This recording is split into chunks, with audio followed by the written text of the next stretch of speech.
এই ঈদে এমন একটা গুড লুকিং টেস্টি নবাবী সিমাই বানিয়ে ফেলুন ঘরে বসেই। এটা বানানোর জন্য প্রথমে আমরা একটা বাটিতে 2 প্যাকেট লাচ্চা সিমাই নিয়ে নিলাম। এখন এই সিমাইটাকে সুন্দরভাবে ঘি দিয়ে মাখিয়ে নিব। এই কাজটা একটুখানি সময় নিয়ে করতে হবে যাতে করে সিমাই আর ঘিটা সুন্দরভাবে মিশে যায়।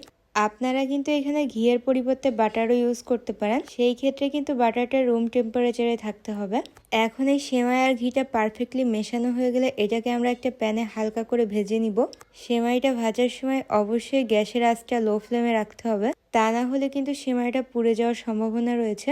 সিমাইটা মোটামুটি ভাজা হয়ে গেলে এর মধ্যে আমরা দিয়ে দিব 2 কাপের মতো গুঁড়া দুধ। প্রত্যেক প্যাকেট সিমাইয়ের জন্য আমরা 1 কাপের মতো গুঁড়া দুধ ইউজ করেছি। আপনারা যদি এখানে 1 প্যাকেট সিমাই ইউজ করেন সেই ক্ষেত্রে কিন্তু 1 কাপ গুঁড়া দুধ দিলেই হবে। সিমাইটা মোটামুটি ভাজা হয়ে গেলে এটাকে একটা সাইডে রেখে দিব ঠান্ডা হওয়ার জন্য, এবং অন্য একটা পাত্রে 1.5 কেজির মতো দুধ জাল করে নিব। তার মধ্যে একটা কাস্টার্ড পাউডারের মিশ্রণ অ্যাড করব, যেটা বানানোর জন্য একটা পাত্রে 3 চামচ কর্নফ্লাওয়ারের মধ্যে 2 চামচ গুঁড়া দুধ ও লিকুইড দুধ আর চিমটি একটু ফুড কালার নিয়ে নিলাম, আর এটাকে ভালোভাবে মিক্স করে নিলাম যাতে কোনো প্রকার লাম্পস না থাকে এর মধ্যে। আপনারা কিন্তু এই মিশ্রণটার পরিবর্তে কাস্টার্ড পাউডারও ইউজ করতে পারেন। মিশ্রণটা মেশানো হয়ে গেলে এটাকে দুধের মধ্যে দিয়ে দিব আর কন্টিনিউয়াসলি এখানে নাড়তে থাকবো। এই পর্যায়ে কিন্তু দুধটা নাড়া একদমই বন্ধ করা যাবে না, তাহলেই কিন্তু দুধে দলা বেঁধে যাবে। এটা নাড়তে নাড়তে যখন দুধে বলক চলে আসবে এই পর্যায়ে কিন্তু আমরা কনডেন্স মিল্ক দিয়ে দিব। আমি এখানে খুব একটা চিনি ইউজ করব না বলে পুরো কনডেন্স মিল্কটাই দিয়ে দিয়েছি। আপনারা চাইলে এখানে 1/2 কাপ কনডেন্স মিল্কও ইউজ করতে পারেন, সেই ক্ষেত্রে এই রেসিপিতে একটুখানি চিনি বাড়িয়ে দিলেই হবে।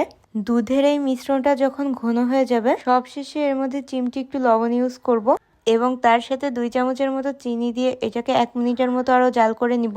এই পর্যায়ে কিন্তু মিশ্রণটা অনেক ঘন হয়ে আসবে, তাই আমরা গ্যাসটা বন্ধ করে দিব। এটা ঠান্ডা হলে কিন্তু আরো ঘন হয়ে যাবে। এখন সব থেকে স্যাটিসফাইং পার্টে চলে আসি, সেটা হচ্ছে সিমাইটাকে অ্যাসেম্বল করা। প্রথমে একটা পাত্রে আমরা দিয়ে দিব সিমাইয়ের লেয়ারটা, যেটা আমরা শুরুর দিকেই কিন্তু রেডি করে নিয়েছিলাম। এরপরে দিয়ে দিব আমরা দুধের তরল মিশ্রণটা, তারপরে আবারও গুঁড়া দুধ আর ঘি দিয়ে ভাজা সিমাইটা অ্যাড করে দিব। এরপরে আবারও দুধের তরল মিশ্রণটা অ্যাড করে ফেলবো। এভাবে 1 বাই 1 আমরা প্রত্যেকটা লেয়ার করে এই বাটিটাকে ভর্তি করে ফেলবো। আর সবশেষে কিছু পেস্তা বাদামকে ব্লেন্ড করে এটাকে ডেকোরেশন করে নিব। এই ডেকোরেশনটা কিন্তু সম্পূর্ণই অপশনাল। আমি এখানে ডেকোরেশনে 2-3 প্রকার বাদাম, চেরি আর রোজ প্যাটেল ইউজ করেছি। আপনারা চাইলে এই পুরো ডেকোরেশনের পার্টটা স্কিপ করতে পারেন, কিন্তু এত সুন্দর একটা ডেজার্ট বানালে আসলে ডেকোরেশন না করলে দেখতে সুন্দর লাগে না। এই কারণে আমি এই সেমাইগুলোকে সুন্দরভাবে ডেকোরেশন করে নিয়েছি, যেটা দেখলেই আসলে খেতে মন চাই। আপনারা এটা একবার হলেও বাসায় ট্রাই করে দেখতে পারেন।